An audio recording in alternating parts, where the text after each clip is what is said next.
Hello everyone, यहाँ पर ये क्वेश्चन पूछा हुआ है। ये देख सकते हैं कि जीन पियाजे के नज़रिए के रियाजी मजमून की तदरीस व इक्तिसाब में इस्तेमाल की एक मिसाल दीजिए। यानी कि जीन पियाजे ने जो नज़रिया दिया है रियाजी को पढ़ाने में और सिखाने में, किस तरीके से उसके नज़रिए को इस्तेमाल किया जा सकता है उसको समझते हैं। आप जानते हैं कि मैंने अपने वीडियोज़ में प्रोवाइड करा दिया है कि जीन पियाजे ने जो अपना नज़रिया दिया है उसको कितने भागों में बांटा जाता है, 4 भागों में। Sensory motor stage, pre operational stage और कॉन्क्रीट, और उसके बाद है फॉर्मल स्टेज। अब हम यहाँ पर कुछ एग्जाम्पल देंगे। सारी चीज़ें तो वीडियोस में दे दिया है मैंने। रियाजी से जुड़ने के लिए पियाजे के नज़रिए के मखसूस तस्वुरात का इंतखाब करें। जो मखसूस तस्वुरात में एग्जाम्पल के साथ में सारी चीज़ें नीचे बता रहा हूँ। पहले से मौजूद इल्म को रियाजी की दुनिया में अच्छी तरह से तैयार करदा अल्फाज के मसाइल के ज़रिए लागू करने की कोशिश करें।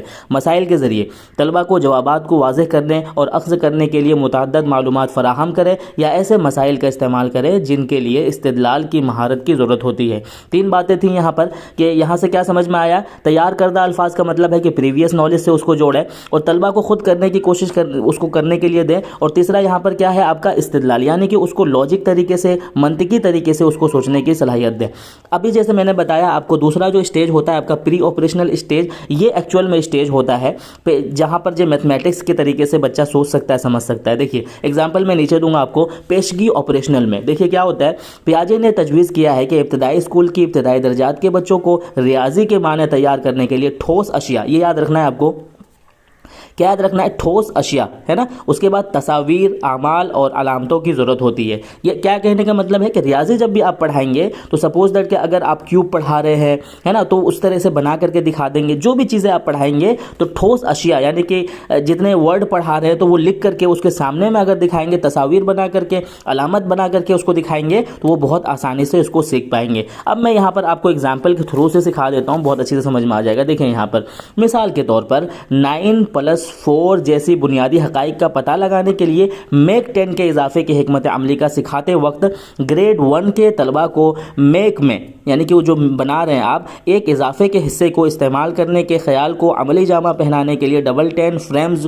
पर काउंटर मुंतकिल करना चाहिए। दूसरे को मुकम्मल 10 में शामिल करें और इस तरह वो ज़बानें बयान करते हैं 9+4 की कदर 10+3 जैसी है।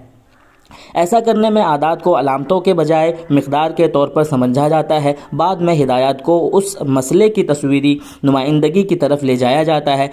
तो ये इसमें कहने की कोशिश कर रहे हैं कि आप कोई भी चीज़ फ्रेम के थ्रू से पढ़ाएं। देखिए इनके कहने का मतलब है कि ये एक फ्रेम है ना, यानी कि फिगर है। इस तरह से यहाँ पर आपने बना लिया। इस तरह से आपको एग्जांपल देना है। देखिए अगर आप सिखा रहे हैं कि 9+4, ठीक है, ये आपको सिखाना है, तो आप क्या करेंगे कि यहाँ पर इस तरह से लिखेंगे, ठीक है, जैसे 3, 4, 5, 6, 7, 8, 9 तक लिखेंगे और उसके बाद में 9 प्लस यहाँ पर देखेंगे 1, 2, 3, 4। अब क्या करेंगे कि ये 9 है, 9 में अगर 1 जोड़ेंगे तो कितना हो जाएगा, 10। तो ये हो जाएगा आपका +4 की कदर जो है 10+3 जैसी है, ठीक है। तो ये इस तरह से सिखाएंगे तो ये इसका एग्जाम्पल हो जाएगा, यानी कि फ्रेम एंड फिगर के थ्रू से ही सिखाएंगे इसको। तो ये 10+3 हो जाएगा, जहाँ पर आपको 9+4 सिखाना था, तो इस तरह से सिखाएंगे, ठीक है ना। तो ये था आपका एग्जाम्पल।